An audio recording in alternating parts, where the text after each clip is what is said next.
Mélusine, la fée serpent.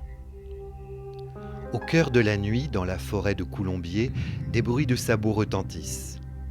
C'est la monture du jeune Raymondin qui galope à vive allure. Le jeune homme vient de tuer par accident son oncle, le comte de Poitiers, pendant une partie de chasse. Son chagrin se mêle à la peur. Il sait qu'il sera pendu aussitôt qu'on apprendra la nouvelle. Soudain, des rires de femmes le tirent de ses sombres pensées. Près d'une fontaine, il aperçoit 3 jeunes filles d'une beauté époustouflante.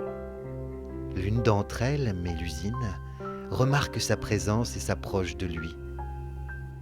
Quelle est donc la raison de tant de peine, beau chevalier ? Mélusine écoute attentivement l'histoire de Raymondin.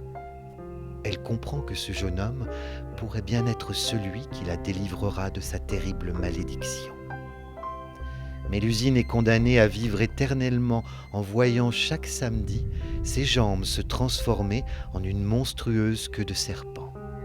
Une punition infligée par sa mère, alors que la jeune fille, pour la défendre, avait emprisonné son père dans les rochers d'une montagne. S'il accepte de m'épouser et de ne jamais me surprendre le samedi dans mon triste état, le sort sera rompu et je pourrai vivre heureuse comme n'importe quelle mortelle, se dit-elle. De sa voix la plus douce, elle réconforte Raymondin et lui promet de l'aider. « Accepte de m'épouser. Je t'innocenterai et ferai de toi un homme riche et puissant. En échange, tu dois me promettre de ne jamais me voir le samedi, ni même chercher à savoir ce que je cache. » Subjugué par la beauté et la douceur de la jeune femme, Raymondin n'hésite pas une seconde. Le mariage est somptueux. Mélusine tient ses promesses.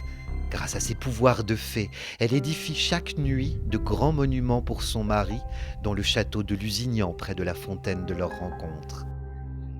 Mélusine donne naissance à 10 fils.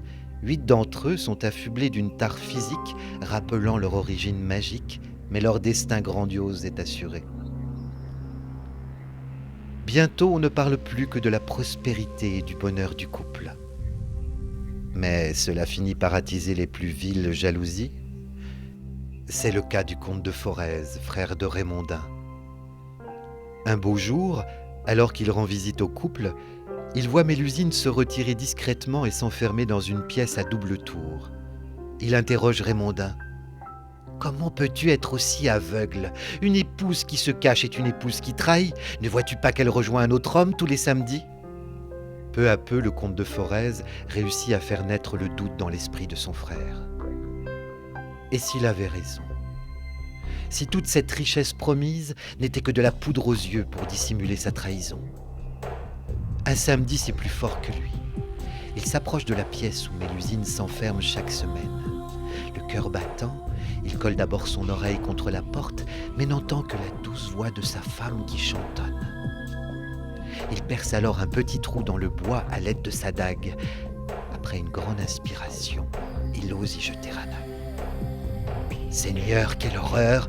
Ma femme est une serpente !» Au même instant, Mélusine aperçoit le trou dans la porte. Raymondin la trahit. Les yeux pleins de larmes, elle pousse un cri désespéré et s'envole par la fenêtre, éternellement transformée en femme serpent. Depuis ce jour, on raconte qu'elle survole la région et pousse un cri de lamentation chaque fois que ses biens changent de propriétaire ou qu'un membre de sa lignée est proche de la mort.